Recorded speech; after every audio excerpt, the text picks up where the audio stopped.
iniciando o segundo vídeo, amados e amadas, Deus te ama.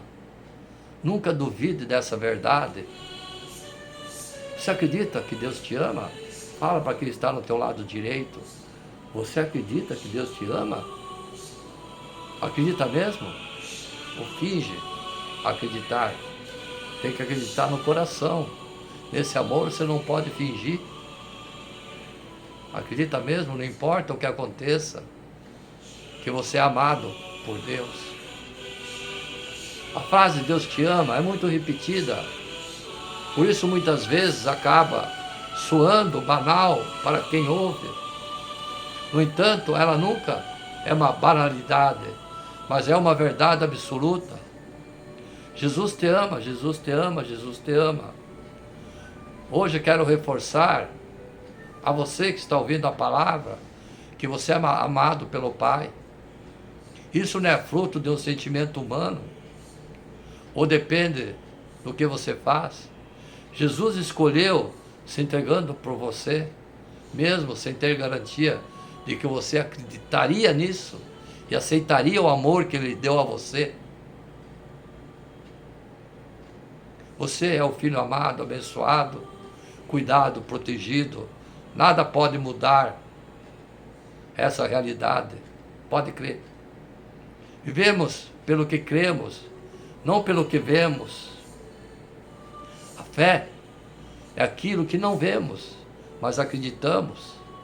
Né, servas do Senhor? Vivemos pelo que cremos e não vemos. A nossa relação com Deus não baseia nas nossas atitudes, mas na fé. Ela que nos faz chegar diante do Pai, mesmo tendo consciência de que somos pequenos diante da sua grandeza, do poder e do amor dele.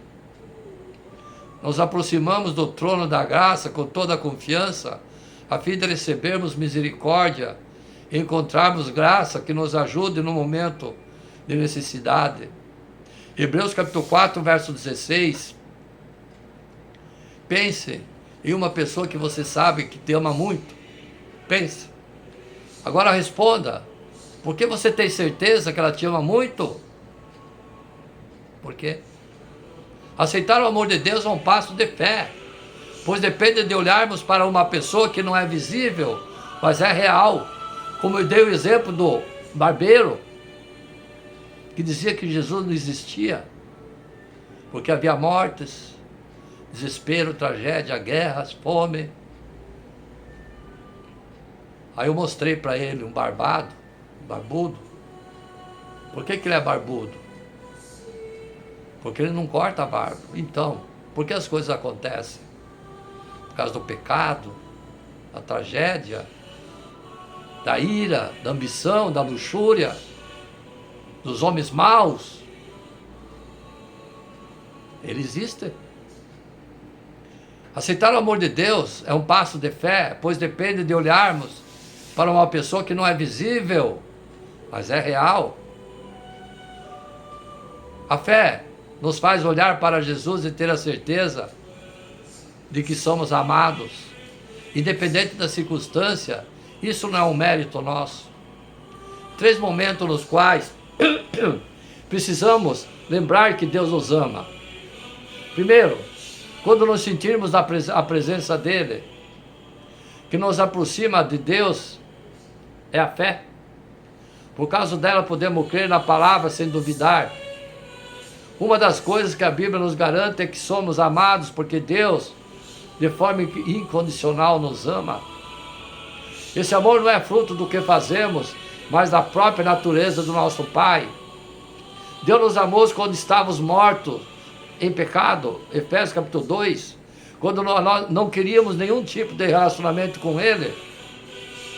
O tamanho do amor do Pai por nós é muito maior do que qualquer coisa qualquer coisa que podemos fazer para conquistá-lo ou dos erros que cometemos.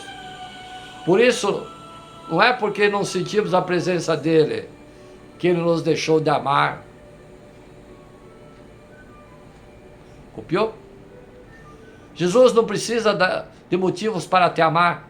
Ele já provou. Quem tem que provar esse amor é você. Ele escolhe fazer isso diariamente, em todos os momentos, para sempre, dos séculos, dos séculos, dos séculos. Amém.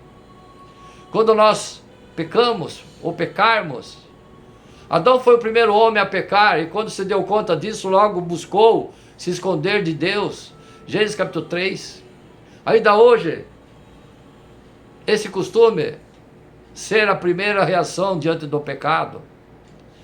Pecar é ter atitudes diferentes daquelas que Deus nos orienta de ter. Nessas horas, é fácil se sentir indigno e querer fugir da presença do Pai. Contudo, não é essa atitude que Ele quer que tenhamos. Ouvindo a mulher, homem e sua mulher, os passos do Senhor de Deus, que andava pelo jardim, quando soprava a brisa do dia, esconderam-se da presença do Senhor entre as árvores do jardim. Mas o Senhor Deus chamou o homem, perguntando: onde está você? Gênesis capítulo 3, versos 8 e 9. Quando Adão se escondeu, Deus foi até ele. Quando Jesus estava na terra, ele não deixava os pecadores de lado. Isso significa que Deus concorda com o pecado? Não. Ele odeia o pecado, mas ama o pecador. O pecado nos afasta de Deus porque abre espaço para a condenação que vem do inferno. Porém, Jesus é a solução para qualquer erro cometido pelo homem.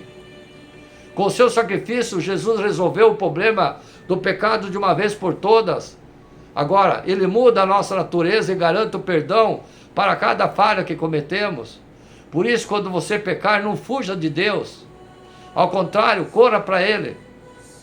O sangue de Jesus nos purifica de todo o pecado, seja ele passado, presente ou futuro. Nunca se esqueça disso.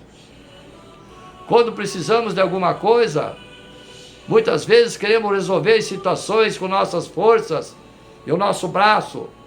Pode ter certeza de que você não está sozinho nessa luta. O convite de Deus, contudo, é buscarmos a solução para os desafios nele, porque Ele tem a melhor solução para cada momento. Seus problemas são importantes para o seu Pai Deus. Suas alegrias são alegrias dele também. Qual o pai que não fica alegre com o seu filho? Deus ama se relacionar com você. Ele se importa com cada uma das nossas necessidades, não importa quais sejam, o quão importante pareçam para as outras pessoas. O seu Pai, Deus Todo-Poderoso, se importa com você.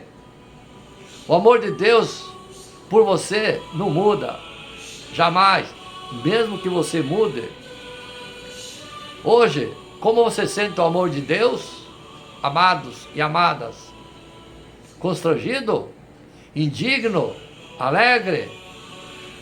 Não importa qual foi sua resposta, estamos aqui para te lembrar: Deus te ama. Hoje seu passado não importa para o Pai, porque Ele faz novas todas as coisas. 1 Coríntios capítulo 5, verso 17, por causa de sua graça, Ele garante um futuro próspero e abundante para seus filhos amados.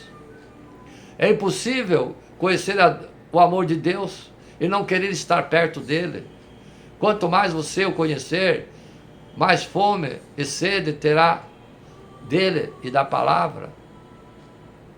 Pai não te ama mais do que você.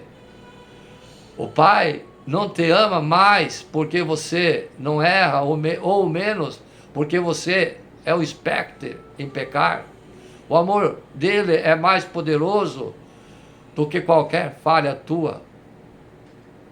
Creia no amor incondicional de Deus por você todo dia.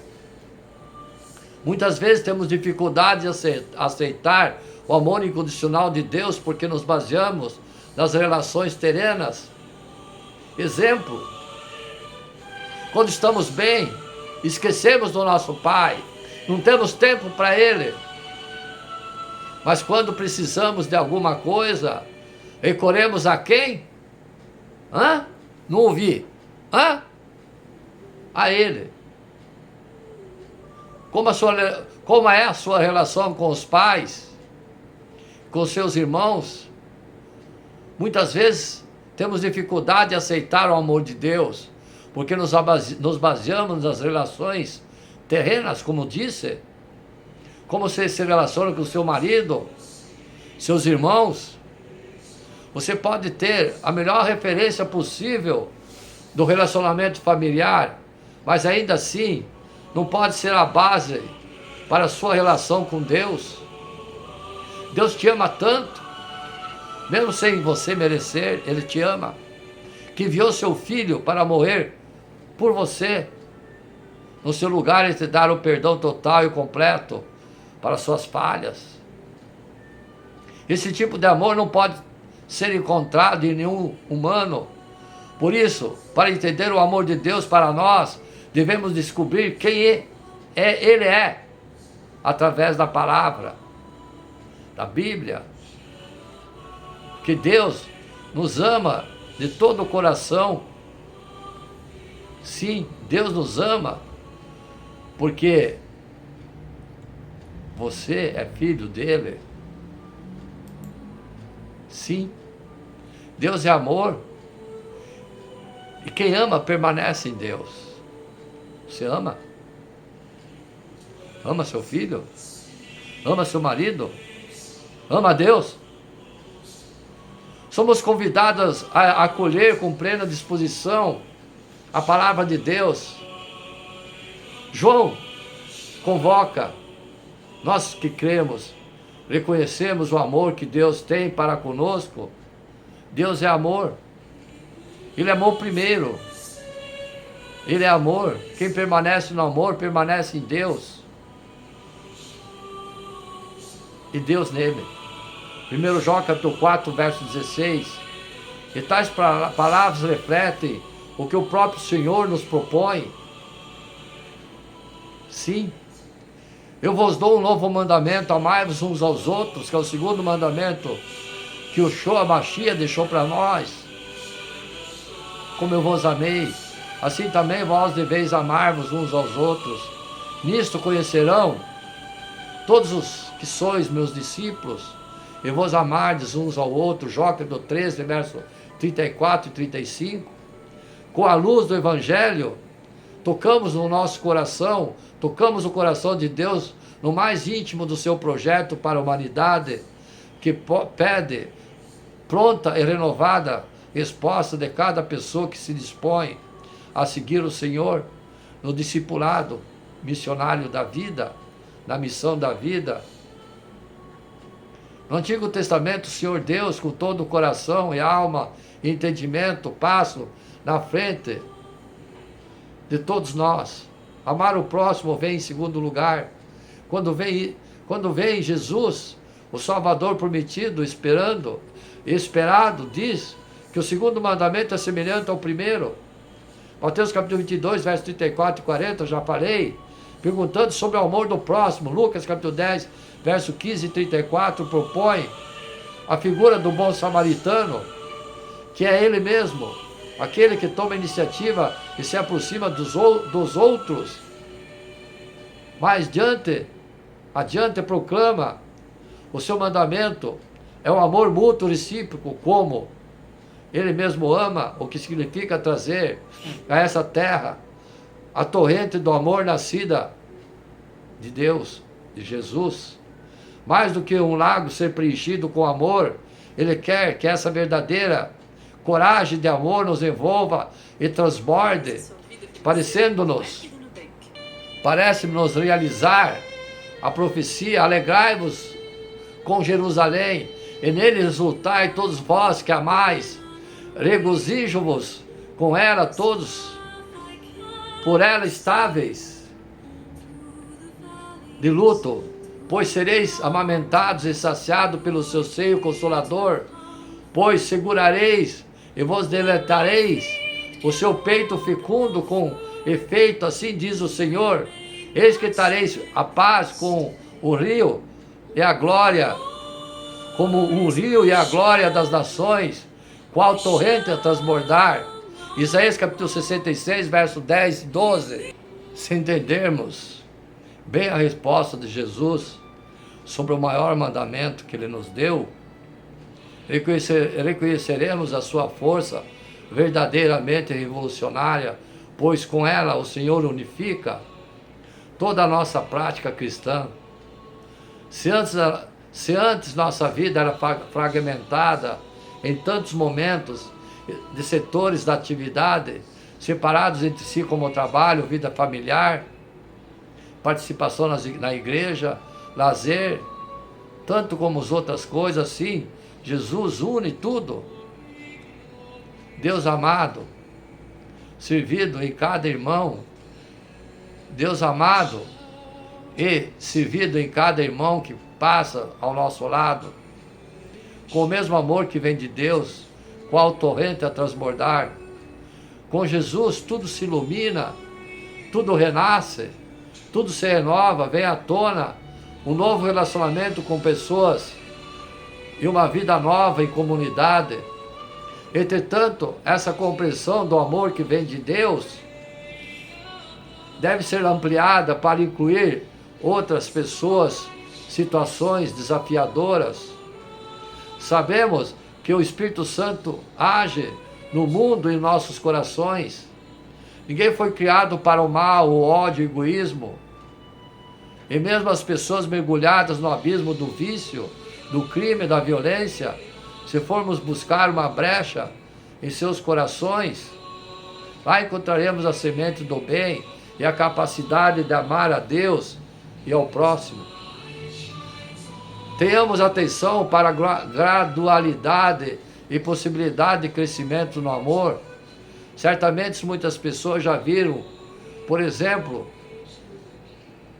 as aeronaves, os lavatórios em aeronaves, uma recomendação de gentileza sugerindo contribuir para o cuidado do espaço.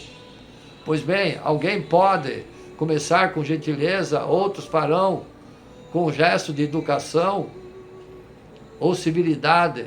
Poderá existir uma pessoa que trata bem apenas os que são conhecidos, ou que identificam com o grupo fechado, baseado na simpatia e na amizade. Não será raro encontrar panelinhas, grupos fechados de relacionamento dificultando o trato com quem é diferente. É ainda patente a existência de preconceito e generalização pesada e negativa sobre tanta gente por motivos raciais, ideológicos ou religiosos. Podemos partir do aparentemente negativo para fazer crescer o relacionamento. Encontraremos pessoas fechadas que se abrem pouco a pouco. Afinal, é também a verdadeira afirmação de que, na Escritura, o amor é forte como a morte. Aqui está a chave. A festa da Páscoa. Sabemos que Jesus tinha chegado à sua hora, a hora de passar desse mundo para o Pai, tendo amado os seus que estavam no mundo, amou até o fim. Jó, capítulo 13, verso 1. Há alguém, o Cristo Senhor, que amou até o fim, morrendo por nós, na cruz para nossa salvação. E quando a morte o matou e ela foi vencida, de fato, Ele ressuscitou e nos deu plenitude da vida. Vale recordar a palavra experiência da Bíblia. O amor, para ser verdadeiro, tem que doer. Não basta dar supérfluo a quem necessita, é preciso dar até o que isso nos machuque. Para tanto, o amor verdadeiro toma iniciativa, amar por primeiro, assim como fez o eterno Pai, que mandou Jesus para morrer por nós na cruz, quando ainda éramos pecadores. Depois de amar todos, depois de amar sempre a todos, vendo a presença de Jesus no próximo, sem acepção de pessoas. Há ainda algumas medidas para esse amor. O outro sou eu sou o outro. Porque devo amá-lo como a mim mesmo, fazer a ele o bem que faria a mim.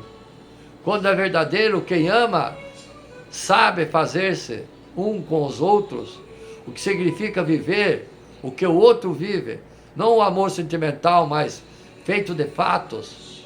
E chegamos a uma grande exigência: o verdadeiro amor cristão ama também o inimigo, faz o bem e ora por ele para a salvação. Se assim nos exercitamos, nos unimos ao próximo, colocaremos em prática o amor recíproco próprio da vida de Jesus, do Pai, Filho e Espírito Santo.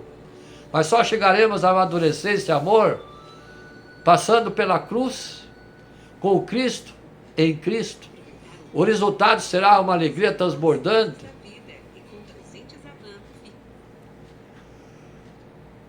Aí entenderemos que a missão dos cristãos, do anúncio do Evangelho, empenhar-se, pregação do Evangelho, aos homens do nosso tempo, animados pela esperança, mas ao mesmo tempo torturados muitas vezes pela angústia, pelo medo, pelo pecado, pelo abandono, é sem dúvida alguma um serviço prestado aos cristãos que pregam, bem como toda a humanidade. O sentido da vida cristã, seu rosto mais reluzante, encontra-se assim na caridade. Caridade é uma virtude teóloga na pregação do Evangelho, pelo qual amamos a Deus sobre todas as coisas, por isso mesmo, ao próximo como nós mesmos, por amor a Deus. Ao mesmo tempo, quanto mais o homem fizer o bem, mais livre se torna. Não há verdadeira liberdade senão no serviço do bem e da justiça. O testemunho profético através da caridade e da pregação do Evangelho é a marca inseparável da missão das igrejas, dos pregadores, saindo ao encontro daqueles que necessitam e levando a palavra a todos eles, em nome de Jesus. Sim, Deus ama a todos, ou só os cristãos? Hein? De uma forma certa, ou de uma certa forma, Deus ama a todos, do mundo inteiro. João capítulo 3, verso 3 e 16, que diz: porque Deus amou o mundo de tal maneira que deu seu Filho unigênito, para que todo aquele que crê não pereça, mas tenha vida. Amém? Romanos capítulo 5, verso 8, que diz: mas Deus prova o seu próprio amor para conosco pelo fato de Cristo ter morrido por nós, quando ainda éramos pecadores. Esse amor não é condicional, é baseado apenas no fato que Deus é um Deus de amor. O amor de Deus por toda a humanidade resulta no fato que Deus demonstra sua misericórdia por não punir as pessoas por seus pecados imediatamente. Ele espera o arrependimento. Romanos capítulo 3, verso 23, pois todos pecaram e carecem da glória de Deus. Se Deus não amasse todos nós, estaríamos no inferno agora mesmo. O amor de Deus pelo mundo é manifestado em que Ele dá às pessoas a oportunidade de se arrependerem. Segundo Pedro capítulo 3, verso 3 e 9, o Senhor não retarda sua promessa, ainda que alguns a julguem demorada. Pelo contrário, Ele é paciente com vocês, não querendo que ninguém pereça, mas que todos cheguem ao arrependimento. No entanto, o amor de Deus pelo mundo não significa que Ele vai ignorar o pecado. Lembre-se que eu falei lá em cima, que Ele odeia o pecado, mas Ele ama o pecador. Deus também é Deus de justiça. Sim, Deus é de justiça. Segundo Tessalonicenses capítulo 1, verso 6, que diz: pois de fato é justo para com Deus que Ele retribua com tribulação aos que causam tribulações a você. O pecado não pode ser punido eternamente. Romanos capítulo 3, verso 25 e 26, que diz: a quem Deus apresentou como propiação no seu sangue mediante a fé. Deus fez isso para manifestar sua justiça por ter ele, na sua tolerância, deixado impunes o pecado anteriormente cometido, tendo em vista a manifestação da sua justiça no tempo presente, a fim de que ele próprio, Deus, seja justo, seja purificador daquele que tem fé em Yoshua Mashiach. O ato mais amoroso da eternidade descrito em Romanos capítulo 5, verso 8, Deus prova o seu próprio amor para com você, para comigo, pelo fato de Jesus ter morrido na cruz por nós, sendo nós ainda pecadores. Aquele que não ignora o amor de Deus, que rejeita Cristo como Salvador e que nega o Salvador que comprou nós com alto sacrifício. Segundo Pedro capítulo 2, verso 1, que diz: assim como surgiram falsos profetas no meio do povo, também haverá falsos mestres entre vocês. Eles introduzirão dissimuladamente heresias destruidoras, chegando a renegar o soberano Senhor Deus, que os resgatou, trazendo sobre si o mesmo a repetida destruição. Sim, vai estar sujeito à ira de Deus por toda a eternidade, não ao seu amor. Deus ama a todos incondicionalmente, pois ele demonstra a misericórdia por não destruir imediatamente por causa do pecado. Ao mesmo tempo, Deus tem o amor de aliança pelos que colocam sua fé em Cristo para obter salvação. João capítulo 3, verso 36, que diz: por isso, quem crê no Filho tem a vida eterna. Quem se mantém rebelde contra o Filho não verá a vida, mas sobre ele permanece irado Deus. Apenas aqueles que acreditam em Yoshua Mashiach como Salvador, Jesus Cristo, experimentarão do amor de Deus por toda a eternidade. Deus ama todos, sim, ama a mim, ama você. Deus ama, sim, os cristãos, os descrentes, só que odeia o pecado. Deus ama quem é fiel a Ele de uma forma diferente dos descrentes, os que não creem em Deus. Sim, Deus ama todos igualmente, por ser piedoso, misericordioso com todos. Deus ama apenas os cristãos no sentido de apenas os cristãos que têm a sua misericórdia eterna, assim como a promessa do seu amor eterno no céu. O amor incondicional que Deus tem por cada um deve levar-nos à fé nele, recebendo com gratidão o grande amor incondicional concedido aos que receberam Jesus Cristo como Salvador. Mas ama também aquele que não acredita e chora por ele, mas não ama o pecado. Sim, Deus ama todos nós. O que Jesus fez quando esteve na terra? Quando eu penso em Jesus, muitas pessoas imaginam diversas coisas, um profeta, um sábio, um homem prestes a morrer. Ele era homem. Mas quando estudamos a vida dele, vemos a Bíblia, lemos na Bíblia, quando sabemos a palavra, quando ele esteve na terra, vemos que ele é muito mais do que isso. Vamos ver alguma coisa importante, o que Jesus fez aqui na terra. Primeiro, qual era o trabalho mais importante de Jesus?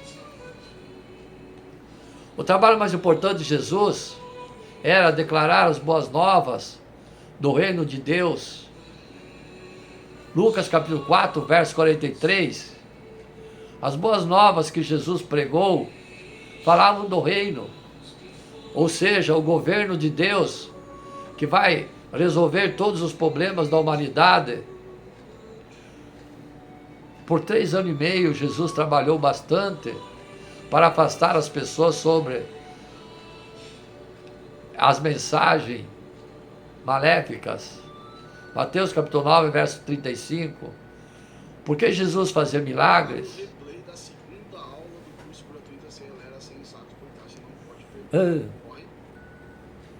Porque Jesus fazia milagres. A Bíblia fala muito sobre obras poderosas, milagres, sinais que Deus fez por meio de Yeshua Mashiach. Atos capítulo 2, verso 22. Com o poder que Deus deu a ele, Jesus conseguiu controlar as suas forças da natureza, alimentar milhares de pessoas, curar os doentes e até ressuscitar os mortos. Mateus capítulo 8, verso 23 e 27. O milagre de Jesus provaram que ele tinha sido enviado por Deus. Eles também mostraram que Deus tem o poder de resolver todos os nossos problemas. Ele é o Deus do impossível. O que podemos aprender da vida de Jesus? Jesus sempre obedeceu a Deus. João capítulo 8, verso 29. Ele fez isso durante toda a sua vida. Mesmo quando enfrentou oposição, ele provou que é possível os humanos servirem a Deus apesar das dificuldades. Com isso, Jesus deixou um modelo para nós seguirmos fielmente seus passos. 1 Pedro capítulo 2, verso 21. Sim, Jesus pregava boas novas e fazia milagre. Jesus pregava sempre boas novas. Jesus caminhou centenas de quilômetros por estrada de terra com o objetivo de pregar as boas novas ao máximo de pessoas possíveis. Lucas capítulo 8, verso 1. Depois, será que Jesus pregava apenas para as pessoas que iam até ele?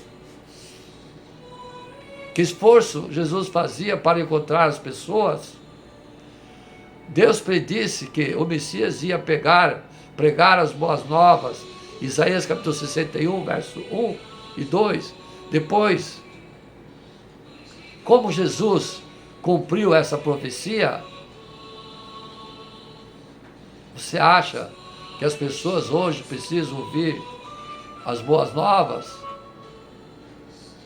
Jesus ensinou verdades muito importantes. Além de pregar as boas novas sobre o reino de Deus, Jesus deu os conselhos muito bons. Vamos ver alguns exemplos. Em Mateus capítulo 6, verso 14 e 34. Que bons conselhos Jesus deu nos versículos.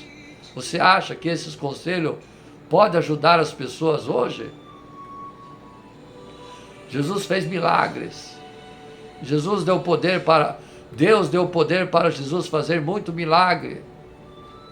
Marcos capítulo 5, verso 25 e 24. Vemos que a mulher estava muito doente. Mesmo assim, ela tinha certeza de que Jesus fez um milagre. Jesus cura a mulher que estava doente, conforme capítulo 5, verso 10. Sim, Jesus fez vários milagres. Você sabia que quase todos que sabemos sobre Jesus, no livro de Marcos, Lucas e João, o Evangelho é o primeiro Evangelho a ser escrito de Mateus. Nele encontramos muito ensino de Jesus. Em Marcos é o livro do Evangelho, dinâmico, cheio de ação. Sim. Então, amados e amadas, vou citar alguns versículos. O amigo que ama em todo tempo. Sim, amar a todos. Não há temor no amor, antes o perfeito amor lança fora o temor. Sim. Qualidades de amor. O amor está em toda parte da Bíblia, pregando a qualidade do amor. Caridade é sofredora e é benigna. Tudo sofre, tudo crê, tudo espera, tudo suporta. A caridade nunca falha. Amados, amemo-nos uns aos outros, porque o amor é de Deus. E qualquer que ama é nascido de Deus. e conhece a Deus.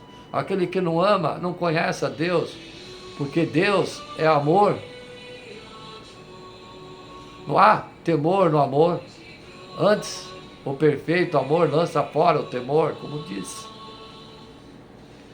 O amigo ama a todo tempo. Amai-vos ardentemente uns aos outros, com o coração puro. Meus filhinhos, não amemos de palavra, nem de língua, mas por obras, fé em verdade. Amarás, pois, o Senhor teu Deus de todo o teu coração, de toda a tua alma, e de todo o teu entendimento, de todas as tuas forças. Sim, esse é o primeiro mandamento. E o segundo é semelhante a esse: amarás o teu próximo como a ti mesmo. Marcos capítulo 12, versos 30 e 31. Amais, pois, vossos inimigos, e fazei o bem, emprestais sem nada, esperardes, e será grande o vosso galardão. Como o natural entre vós será o estrangeiro que peregrina convosco, amá-lo-ás como a ti mesmo. Um novo mandamento vos dou, que vos ameis uns aos outros como eu vos amei a vós, que também vós uns aos outros vos ameis. Nisso todos conhecerão que sois meus discípulos, se vos amardes uns aos outros. Sim, ame. Vós, marido, amai vossas mulheres. Ensine as moças a amarem seus maridos e amarem seus filhos. Desfruta a vida com a mulher que amas todos os dias da tua vida. Vós, filho, obedecei em tudo vossos pais. Não se vende 5 passarinhos por 2 centis. Nenhum deles está esquecido diante de Deus, e até os cabelos de vossa cabeça estão todos contados. Não temais, pois, mais valeis vós do que muitos passarinhos. Porque Deus amou o mundo de tal maneira que deu seu Filho unigênito, para que todo aquele que nele crê não pereça, mas tenha vida eterna. Amarás o Senhor teu Deus de todo o teu coração, de toda a tua alma e de todo o teu pensamento. Esse é o primeiro mandamento. Amai o Senhor, porque Ele ouviu a minha voz e a minha súplica, porque Ele inclinou a mim os seus ouvidos. Portanto, o invocarei enquanto viver. Se me amais, guardais os meus mandamentos. Amém? Então, amados e amadas, é isso, o amor que Deus nos deu a nós, deu seu Filho por nós, que morreu para remir nossos pecados. Sim, nos remiu, morrendo na cruz por nós. Os desânimos, causas e consequências, como lidar. De fato, o desânimo de cada dia é difícil encararmos, porque a vida, na sua essência, temos que lutar e não desanimar jamais. Deus, quando nos criou, não usou o fracasso, o desânimo como matéria-prima. A sua essência é outra. Nós fomos criados pelo poder da vida para viver a excelência da vida neste mundo. Jesus disse: eu vim para que tenham vidas e tenham abundância. João capítulo 10, verso 10. Com certeza você deve renovar sua mente constantemente para não sucumbir à opressão do desânimo. Aquele que te criou o fez com a razão e propósito. Nada é por acaso na tua vida. Não é o fruto de sorte ou azar. O Senhor declarou: eu é que sei o pensamento que tenho ao vosso respeito, diz o Senhor, pensamentos de paz e não de mal, para vos dar fim que desejais. Jeremias capítulo 29, verso 11. Quando o desânimo começa a se manifestar, como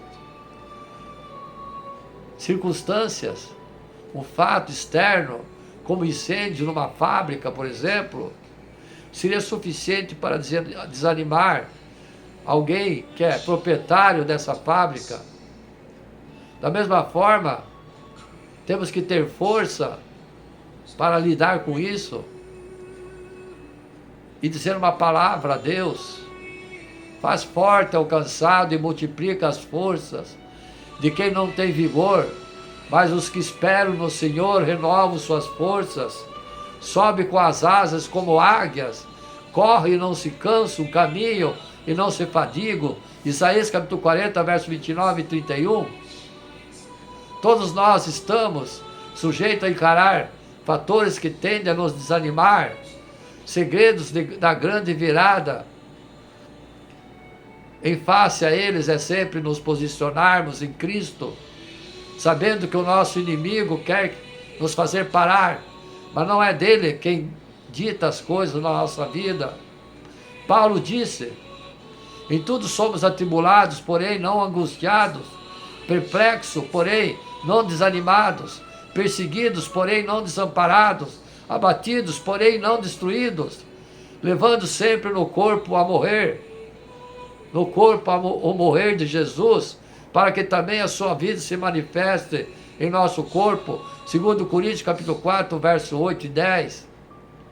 Sim, não somos angustiados, desanimados, desamparados, destruídos. Isso nos diz que podemos enfrentar tudo, seja o que for, e permanecer firmes. Você não é uma pessoa no meio da multidão. Podemos ser provados, mas o antídoto para o veneno da serpente é a revelação do que cremos, que somos em Cristo. Não abra mão do lugar que Cristo te colocou. É desse lugar que você parte para vencer. Visão conturbada. Outro fato que pode gerar desânimo é a visão conturbada. O impacto que vemos sempre será grande e mexerá muito conosco. Veja o exemplo. Precisamos colocar nossa visão em algo imutável. Quando firmemente olhando para o autor e consumidor da fé, Jesus, o qual em troca da alegria que lhe estava proposta, suportou a cruz, não fazendo caso da ignomia, e está assentado à destra do trono de Deus. Hebreus capítulo 12, verso 2. Tempo de duração de um combate, mais um fator gerador do desânimo. O tempo que dura de um combate. Quando o tempo terá que durar, o seu posicionamento em oração, busca, louvor, ações de graça, esse tempo não está em nossas mãos. Devemos sempre lembrar. Sabemos que todas essas coisas cooperam para o bem daqueles que amam a Deus, daqueles que são chamados segundo o seu propósito. Romanos capítulo 8, verso 28, a palavra diz: Abraão, esperando contra a esperança, creu para vir a ser pai de muitas nações, segundo o que lhe fora dito. Romanos capítulo 4, verso 18. A expectativa de Abraão era a certeza de que Deus cumpriria o que prometeu. Hebreus capítulo 6, verso 15, que diz: e assim, depois de esperar com paciência, obteve Abraão a promessa. Como devemos lidar com o desânimo? No próximo vídeo, no terceiro e último vídeo, amém? Guardem como devemos lidar com o desânimo no terceiro vídeo, amém?